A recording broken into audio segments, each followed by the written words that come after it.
mga kabombo, mga ka-Star Nation, bago ho tayo umusad sa iba pang malalaking balita ngayong araw ho ng Miyerkules, bisperas ng Pasko, kapiling ho natin sa ating linya ng komunikasyon si Ginoong Robin Ignacio, ang North Luzon Expressway Assistant Vice President for Traffic Operations, at siya rin ho ang nakatutok para dito sa mga kaganapan dyan ho sa Expressway. Pabati natin sa umagang ito si Bombo Dennis Hamito po ito, and together with me, si Bombo Everly Rico. Welcome to the program. Advance Merry Christmas ang amin pong pagbati, Ginoong Ignacio. Magandang umaga po, Sir Dennis, Sir Ever.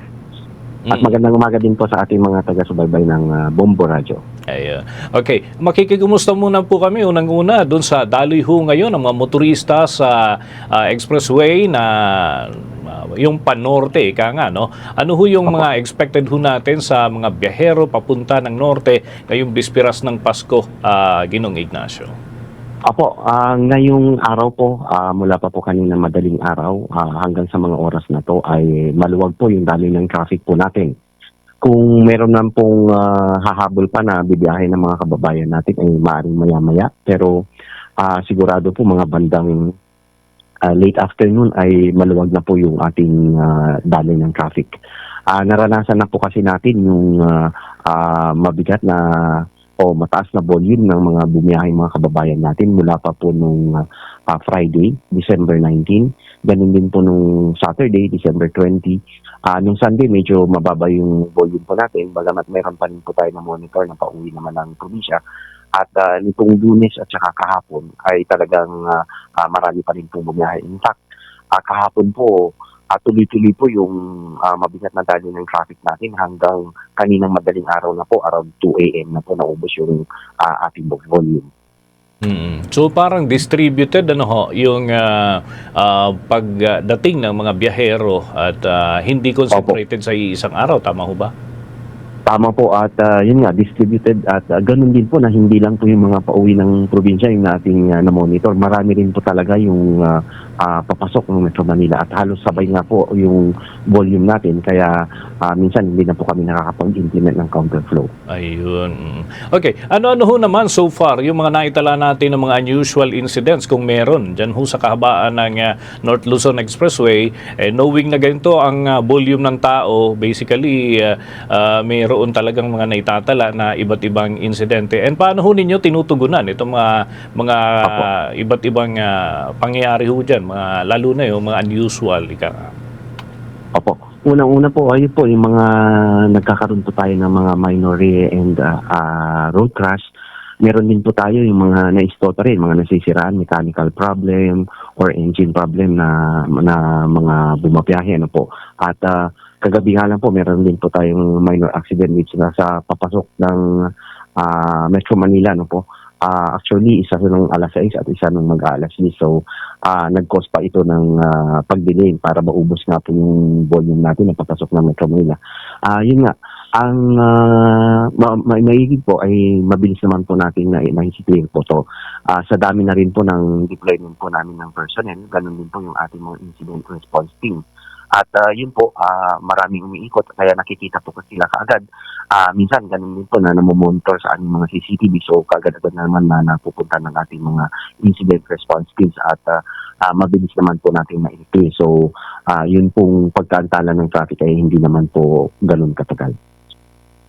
Okay, bago ko itanong yung iba pang punto na nais ko pong malaman, bibigyan ko muna itong aking katandem si Bombo Everly para naman sa ilang punto na nais din po niyang maintindihan hinggil dito sa sitwasyon dyan lalo na sa inyong lugar.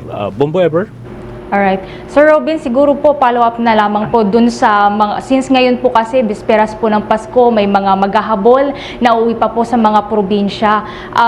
Expected pa po ba natin yung dami po ng mga sasakyan na daraan po dyan sa may NLEX until what time po ngayong araw? Opo, ngayong araw, yun nga po, nakikita natin light traffic. Ano po, kaya sabi ko nga po, kung meron man pong hahabol, hindi na po siguro ganun karami. Pero maaaring ngayong bago magtanghali, magkaroon pa rin po tayo ng konting volume na pauwi po ng probinsya hanggang early afternoon. Pero late afternoon, sigurado po yan, light traffic na po tayo, ma'am. Alright. And if ever po para na rin po sa kabatiran po ng mga biyahero, in case po na magkaroon po ng insidente sa kahabaan po ng NLEX, saan po ba sila maaari pong dumulog? Opo, kung hindi man po sila nakita kaagad ng aming mga umiikot na personnel or hindi po sila kaagad na-capture sa aming mga CCTV, tumawag lang po sila sa 135,000 at agad-agad po silang padalhan ng assistance. Pwede rin po silang mag-download ng aming mobile app na MPT Drive Hub at pwede rin po silang kumontak po doon. Alright.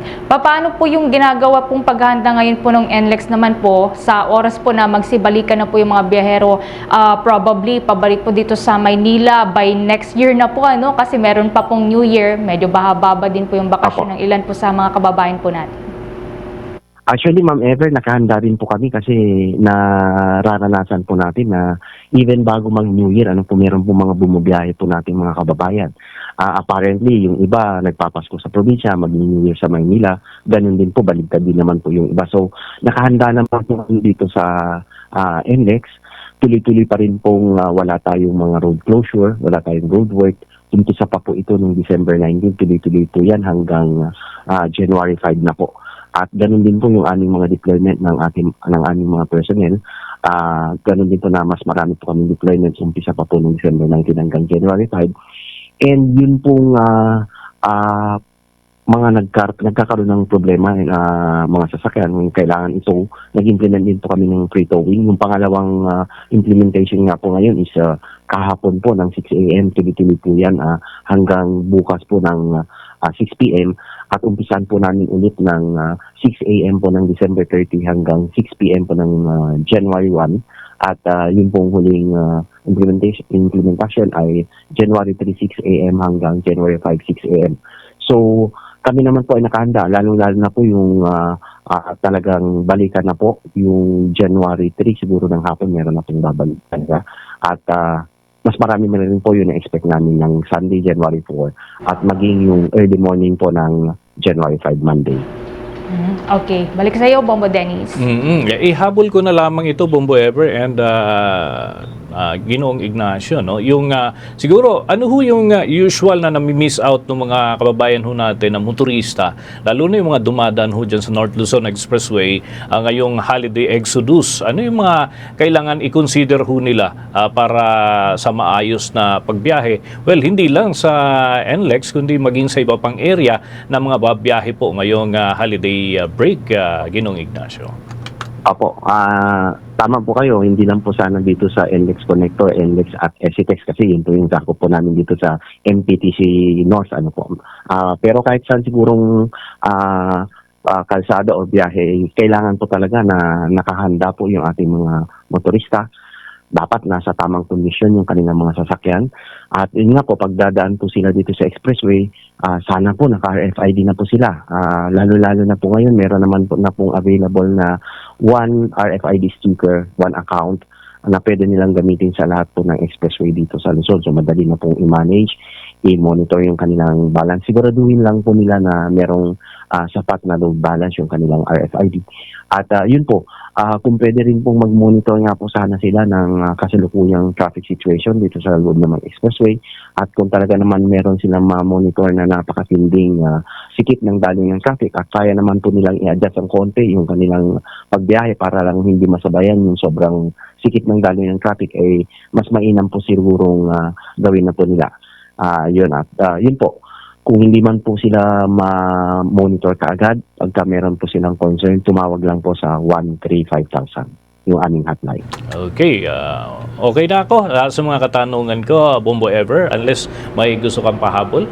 That's it, Bombo Dennis. Okay, so with that, maraming salamat po, Ginoong Ignacio, dito sa mga butil ng impormasyon na ibahagi po ninyo sapagkat yan ang isa sa pangunahing concern, lalo na ng mga dadatnan. Nakikinig ho kasi ngayon yung ating mga himpilan dyan sa mga probinsya and of course, yung kanilang mga kamag-anak na bumabiyahe, kanila ding nais yung mga update hinggil ho dyan. Thank you so much po, Ginoong Ignacio. Salamat din po, Sir Dennis, Ma'am Ever, at maraming salamat, malaking tulong po sa pag-update natin sa ating mga motorista.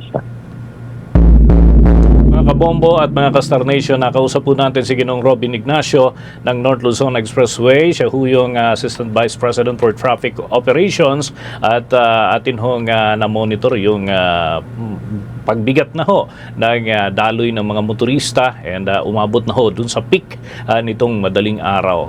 So antabay mga kabombo sa mga update pa hinggil dyan sa mga kaganapan, lalo na yung mga babiyahe ngayong holiday break. For the most trusted source of news and information, visit our website at www.bomboradio.com. Follow us on Bombo Radio mobile app, Facebook, YouTube, TikTok, and X, formerly Twitter. Like, share, and stay connected. Anytime, anywhere.